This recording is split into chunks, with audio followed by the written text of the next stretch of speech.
Hello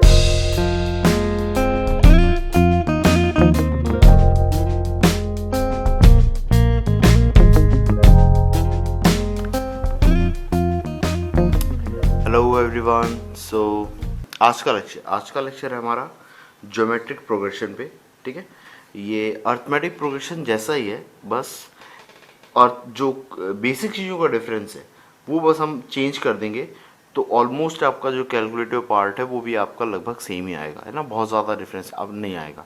आपको arithmetic progression समझ में आ गया है तो ज्योमेट्रिक प्रोग्रेशन ही बहुत ईजीली समझ में आ जाएगा। ठीक है, अर्थमेटिक प्रोग्रेशन में क्या होता था कि अगर मेरी कोई टर्म्स ऐसी दे रखी हैं, दो टर्म्स का डिफरेंस सेम आता था, a2 minus A one consecutive terms का, a2 minus A one, a3 minus A two, a4 minus ए3, तो वो क्या होती थी अर्थमेटिक प्रोग्रेशन में। इसमें आता है कॉमन रेशो, है ना। क्या आता है, एक कॉमन रेशो। तो जो ज्योमेट्रिक प्रोग्रेशन होती है वो किस पे होती है, कॉमन रेशो पे। कि अगर दो कंसेक्यूटिव टर्म्स का कॉमन रेशो सेम है, मतलब कि a2 और a1, तो a2 बाय a1 यही इक्वल है किसके, a3 बाय a2 के। यही आपका इक्वल है a4 बाय a3 के। अगर ऐसा चलते जा रहा है और ऐसे ऐसे करते करते an लास्ट टर्म और इसके जस्ट पहले वाली an माइनस वन, अगर ये रेशो इक्वल है तो मैं क्या बोल देता हूँ कि ये जो सीक्वेंस है ये किस में है, मेरी ज्योमेट्रिक प्रोग्रेशन। शॉर्ट फॉर्म में क्या लिखते हैं, जीपी, है ना। ठीक है, या मैं ऐसा भी बोल सकता हूँ कि हर टर्म में मैं ये जो कॉमन रेशो है इसको मैं मल्टीप्लाई करके अगली टर्म बनाते जा रहा हूँ, है ना। मल्टीप्लाई करके उसमें क्या करता था, ऐड करता था। उसमें कॉमन डिफरेंस क्या करता था, ऐड करता था। इसमें क्या करता हूँ मैं, कॉमन रेशियो मल्टीप्लाई करते चलता हूँ। ठीक है, तो इसको और समझने के लिए एग्जांपल देखते हैं। सबसे पहले जैसे कि मेरा एग्जांपल है क्या, 1 2 4 8। देखो इसको, अभी देखो इन दोनों का रेशो, देखो इन दोनों का रेशो कितना आ रहा है, 2 आ रहा है ना। 2 बाय 1 कितना, 2 आ रहा है। 4 बाय 2 ये कितना आ रहा है, ये भी कितना, 2 ही आ रहा है। अभी 8 बाय 2, 8 बाय 4 ये भी कितना आ रहा है, 2 आ रहा है ना। अभी देखो इसके बाद मान लो 8 के बाद अगर 10 लिखा होता, क्या लिखा होता, 10 लिखा होता, तो 10 बाय 8 करो ज़रा। अगर आप 10 बाय 8 करोगे तो ये तो आ जाएगा 5 बाय 4, ये तो चेंज हो गया, 2 नहीं आया, तो ये मेरा एलिमेंट नहीं होगा, 10 मेरा एलिमेंट नहीं होगा, है ना। मेरा एलिमेंट क्या होना चाहिए, 16, ताकि 16 बाय 8 कितना हो जाता वापस, 2। तो सभी का रेशो जो आ रहा है क्या आ रहा है, सेम आ रहा है। तो यही चीज़ है, ये क्या है मेरा कॉमन रेशो। इसी चीज़ को क्या बोलता हूँ, कॉमन रेशो। ठीक है, तो ज्योमेट्रिक प्रोग्रेशन में क्या चीज़ ज़रूरी है कि अगर सीक्वेंस में दो कंसेक्यूटिव टर्म्स का रेशो, कॉमन रेशो सेम होगा, है ना, तो आपकी क्या होगी, वो सीक्वेंस क्या होगी आपकी ज्योमेट्रिक प्रोग्रेशन में। ठीक है, अब इसमें भी वापस मेरी जो चीज़ें ज़रूरी होती हैं वो होती है इनिशियल टर्म। तो ए जो होता है, ए को डिनोट करते हैं, मतलब इनिशियल टर्म को, सॉरी ऐसा नहीं, ऐसा लिखते हैं, इनिशियल टर्म को डिनोट करते हैं हम किससे, ए से। इनिशियल टर्म किससे, ए से।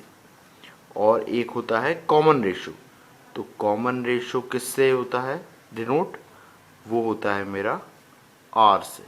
किससे, आर से। ठीक है, अब मैं ज्योमेट्रिक प्रोग्रेशन बनाता कैसे हूँ, सबसे पहले इनिशियल टर्म लिखता हूँ, है ना, जैसे अर्थमेटिक प्रोग्रेशन में करते थे। अर्थमेटिक प्रोग्रेशन में क्या करते थे हम, जो इनिशियल टर्म लिखी है उसमें कॉमन डिफरेंस ऐड करते जाता था, a plus D, A plus 2d, A plus 3d, A plus 4d, ऐसे करके। इसमें ये रेशो है, क्या करूँगा, मल्टीप्लाई, क्या करूँगा, मल्टीप्लाई, है ना। सो इसमें इनिशियल टर्म a, इसमें r का मल्टीप्लाई किया तो ए आर। अब वापस इस वाली टर्म में r का वापस कॉमन रेशो का मल्टीप्लाई करूँगा, किसमें, इसमें, तो क्या हो जाएगी ए आर स्क्वायर।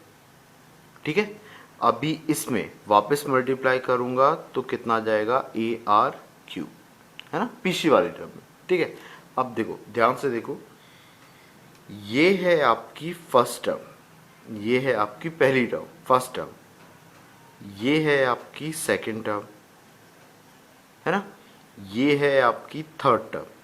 मतलब फर्स्ट टर्म में आर नहीं है, सेकंड टर्म में आर की पावर कितनी है 1, थर्ड टर्म में आर की पावर 2, फोर्थ टर्म में आर की पावर कितनी 3। इसका मतलब कि जो nth टर्म होगी उसमें आर की पावर कितनी होगी n-1। ठीक है, ये क्लियर है, बहुत ही सिंपल फैक्ट है। 2 में 1 है, 3 में 2 है, 4 में 3 है, तो nth टर्म में n-1 है ना। तो आपको एक फॉर्मूला मिल गया क्या, कि ज्योमेट्रिक प्रोग्रेशन में nth टर्म होती है वो क्या होती है a इंटू आर की पावर n-1। ठीक है, जिसमें n क्या है मेरा number of terms, sorry number of terms, ये आपको याद रखना है। ठीक है, और ए एन क्या है मेरा nth टर्म, ए एन क्या है मेरा nth टर्म। ठीक है, तो अपन ने चार चीजें ध्यान रखी, क्या इनिशियल टर्म को डिनोट करते हैं ए से, कॉमन रेशो जो रेशो आ रहा है दो टर्म्स का वो क्या होता है आर, एन होता है नंबर ऑफ टर्म्स, और ए एन होता है nth टर्म। ठीक है, तो ये nth टर्म का फॉर्मूला मिल गया मेरे को, है ना। अब किसी भी जीपी को कैसे नोट करते हैं, A R square A R cube A R to the power n-1। ठीक है, ये ध्यान रहेगा। अगली चीज जो आपको पता होना चाहिए वो क्या होती है कि रेशो क्या होता है, दो कंसेक्यूटिव टर्म्स का रेशो। तो a2 by a1 equal to a3 by a2 equal to a4 by a3, है ना, इक्वल टू ऐसे करते करते चलता रहता है। तो ये कितना an बाय an-1। ठीक है, यही चीज क्या होती है आपका कॉमन रेशो। ठीक है, तो याद रहेगा कि आप दो कंसेक्यूटिव टर्म्स को अगर आप डिवाइड कर रहे हो, है ना, मतलब बड़े वाले से छोटे वाले को, तो आपको क्या मिलेगा आर। इतना समझ में आया, है ना।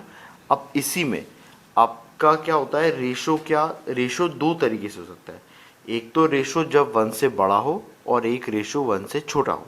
ठीक है, तो देखो मैं आपको दो एग्जांपल लेके बताता हूँ। एक तो मैं पहला वाला ले ही चुका हूँ, दैट इज कौन सा 1 2 4 8 16, ऐसा करते करते इसमें हमने क्या देखा कि सभी का जो रेशो आ रहा है वो कितना आ रहा है 2 आ रहा है। 8/4 कितना 2, 16/8 कितना 2।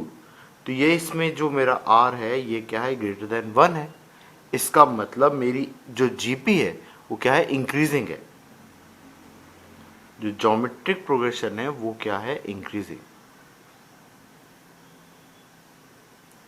है ना। या फिर और भी क्या बोलते हैं इसको डाइवर्जिंग, क्या बोलते हैं डाइवर्जिंग। डाइवर्जिंग मतलब बढ़ना, है ना, ऐसा बढ़ना। ठीक है, अब उसके बाद में एक और मैं क्या लेता हूं जिसमें घट रहा हो, जैसे 1 1/3 1/9 1/27, ऐसे करते करते 1/81। तो अब देखो second term divide by first term, तो 1/3 और डिवाइड बाय 1, तो ये 1/1, तो ये कितना आ गया 1/3 आ गया। तो इन दोनों का क्या आया मेरा 1/3। ठीक है, अब ऐसे इन दोनों का लो तो ये कितना आएगा, ये आएगा मेरा 1/9 और डिवाइड बाय 1/3, तो नीचे 1 ऊपर 3, ये कैंसिल हुआ 3 टाइम्स, तो ये 1/3 आ गया। इन दोनों का भी कितना आ रहा है 1/3, है ना। सेम इन दोनों का मैं देखूंगा तो 1/27 और 1/9, तो नीचे 1 ऊपर 9, ये 9 से कितना 3 टाइम्स, है ना, तो ये कितना 1/3 आया, स्टिल 1/3, तो ये 1/3। तो इसमें जो रेशो है मेरा, इसमें जो रेशो है वो मेरा क्या है 1 से छोटा आ रहा है। तो देखो मेरी जीपी भी क्या हो रही है डिक्रीज हो रही है, सबसे बड़ी टर्म पहले लिखी थी उसके बाद छोटी टर्म्स होती आ रही, तो ये जीपी कैसी है डिक्रीजिंग है। जीपी मतलब ज्योमेट्रिक प्रोग्रेशन, ये क्या है मेरी डिक्रीजिंग। है ना। और इसी को क्या बोल सकता हूँ, कन्वर्जिंग। क्या, कन्वर्जिंग। ठीक है, तो ये दोनों टर्म आपको याद रखना है, ठीक है, अच्छे से, ठीक है, इतना। अभी और भी चीज़ देखते हैं अपन, एक सेकेंड। हाँ, तो अब इसके आगे देख लेते हैं अपन सम ऑफ जीपी। अब सम ऑफ जीपी मतलब समझ में आ गया ना, geometric progression. Sum of GP से पहले आपको एक फॉर्मूला पता होना चाहिए, that is x to the power n minus one. इसका फॉर्मूला क्या होता है, x to the power n minus one का फॉर्मूला होता है x minus one into x to the power n minus one plus x to the power n minus two plus x to the power n minus three, ऐसे करते करते, और ये हो जाता है फिर एक्स क्यूब एक्स स्क्वायर, और ये कितना, एक्स और वन। ठीक है, अभी मैंने वो ऐसा लिख दिया है, एक्चुअली आप इसको ऐसा लिखते तो ज़्यादा सही होता, एक्स माइनस वन और यहाँ से one plus x square plus x cube plus ऐसे से करते करते, तो ये कैसे जाएगा, एक्स की power n minus one, sorry n minus two plus X की power n minus one. X n minus one तक जाता है, कब, जब x की पावर n हो। ठीक है, n क्या है मेरा, n है मेरा नंबर ऑफ टर्म्स। तो ये मैं क्यों बार बार लिख के बता रहा हूँ, क्योंकि ये आपके क्वेश्चन में सिली मिस्टेक्स होंगी। आपको नंबर ऑफ टर्म्स में कई बार कन्फ्यूजन हो जाता है कि नंबर ऑफ टर्म्स कितनी है, तो यहाँ पे पावर कितना आएगा, n आएगा या n प्लस वन आएगा, क्योंकि नंबर ऑफ टर्म अगर n प्लस वन है तो डेफिनेटली ये n क्या हो जाएगा, n प्लस वन। और ये कहाँ तक जा रहा होगा, n तक जा रहा होगा, n माइनस वन तक नहीं जा रहा होगा, कहाँ तक जा रहा होगा, n माइनस वन तक, सॉरी n तक। ठीक है ना। तो अब देखो सम निकालने के लिए ये, अब देखो अगर मेरी जीपी है कुछ ऐसी, A to the power R, sorry A into R square, A into R cube, ऐसे करते करते कहाँ तक, एक इंटू आर की पावर n माइनस वन तक, है ना। तो अब देखो अगर मुझे इन्हें ऐड करना है तो इसका एडिशन क्या होगा, a plus A R plus A R square, है ना, ऐसे करते करते a इंटू आर की पावर n माइनस वन, है ना। यहाँ पे लिख लेता हूँ सम, है ना, n टर्म का सम। अभी ये n टर्म्स है, देखो 1 से स्टार्ट हुआ यहाँ तक n माइनस वन टर्म्स और प्लस वन, तो कितनी n terms, total n terms, है ना। अब इन सब में से मैं क्या कॉमन ले लेता हूँ, a, तो ये कितना है, 1 प्लस आर स्क्वायर, है ना, और अप टू कितना, r की पावर n माइनस वन। अब देखिए ये आपने कहीं देखा है, ये वाली टर्म हमने देखी है अभी थोड़ी देर पहले, आप ध्यान दीजिए इसको, ये है अपनी ऊपर वाली, ये है ना, ये ऐसे ही दिख रहा है। तो इसको मैं किसके इक्वल लिख सकता हूँ, ये divide by x minus one को नीचे ले जाता हूँ तो जो एक्सप्रेशन आएगा वो इसके इक्वल होगा। तो ये जो सेम चीज़ है, ये चीज़ कैसी आ जाएगी, a, ये वाला आ जाएगा r to the power n minus one और divide by r minus one. ठीक है, ये आया आपका सम का फॉर्मूला। ठीक है, अब इसमें भी दो केस बनते हैं, है ना। तो दो केस क्या बनते हैं, एक तो केस जब r आपका 1 से बड़ा हो और एक बार r आपका 1 से छोटा हो। तो आप दो तरीके से आंसर लिखते हो, पहला होता है जब r की power n minus one divide by r minus one, ये कब, जब आपका r 1 से बड़ा हो। जब r 1 से छोटा होगा तो r की पावर n माइनस वन नहीं लिखते हो आप, 1 माइनस r की पावर n लिखते हो, ठीक है ना। और नीचे भी कितना लिखते हो, 1 माइनस r। तो जब कैलकुलेशन में करोगे तब आपको कोई फर्क नहीं पड़ेगा, देखो दोनों में से माइनस साइन कॉमन ले लिया तो ऊपर वाला ही आ जाएगा, है ना, और वो माइनस माइनस ऐसे भी कैंसिल हो जाएंगे। तो ये और ये नंबर सेम ही लिखा है, माइनस साइन कॉमन लोगे तो सेम ही आ जाएगा, है ना। पर लिखने का तरीका दोनों का डिफरेंट है। ऐसा इसीलिए क्योंकि r की पावर n, भाई मैं सम कर रहा हूँ, अगर मैं चीज़ों को जोड़ रहा हूँ, है ना, तो डेफिनेटली मेरा आंसर पॉजिटिव आना चाहिए। न्यूमरेटर भी पॉजिटिव आना चाहिए, डिनोमिनेटर भी पॉजिटिव आना चाहिए।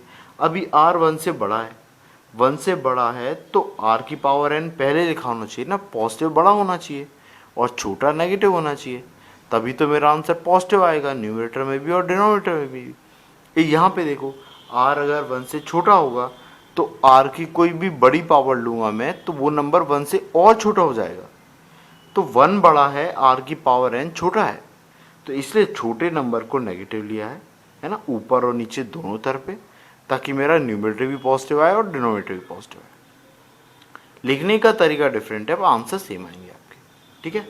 हाँ, सो r का है, r क्या है आपका कॉमन रेशो, अगर 1 से छोटा है, एग्जाम्पल 1/2, 1/3, है ना, 2/3, इस तरीके से है, तो क्या हो जाएगा आपका रेशो, मतलब जब वे 1 से छोटा है तो आपको ये वाला फॉर्मूला यूज़ करना है, और r 1 से बड़ा है तो ये वाला, ठीक है ना।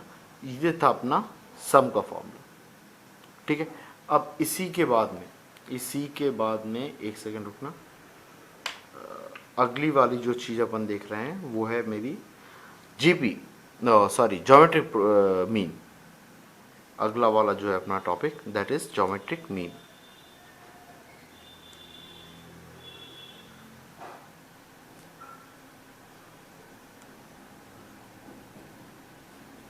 अब ज्योमेट्रिक मीन क्या होता है?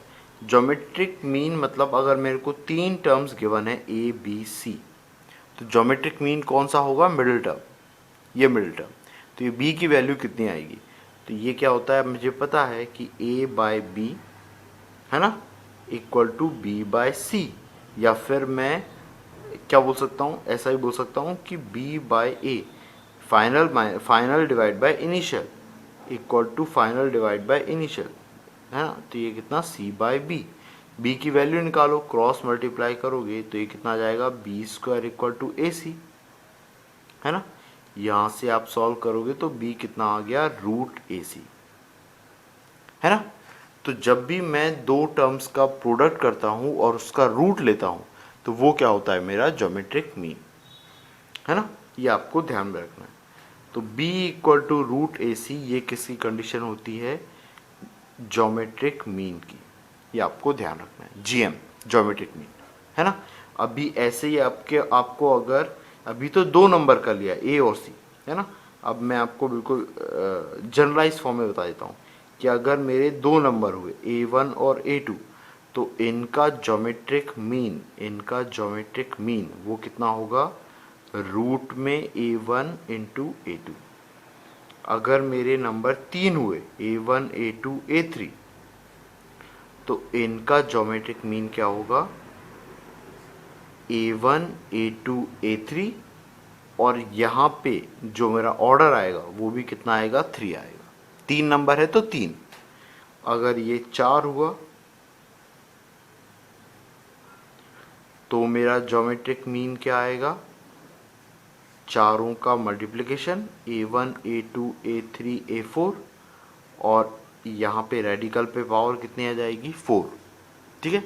इसको चाहो तो ऐसा भी लिख सकते हैं, A1 A2 A3 A4 की पावर 1/4, ठीक है। इतना क्लियर है।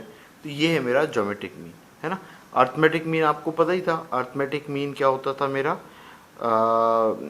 2 नंबर का a प्लस बी बाय 2, ये क्या होता था मेरा अर्थमेटिक मीन।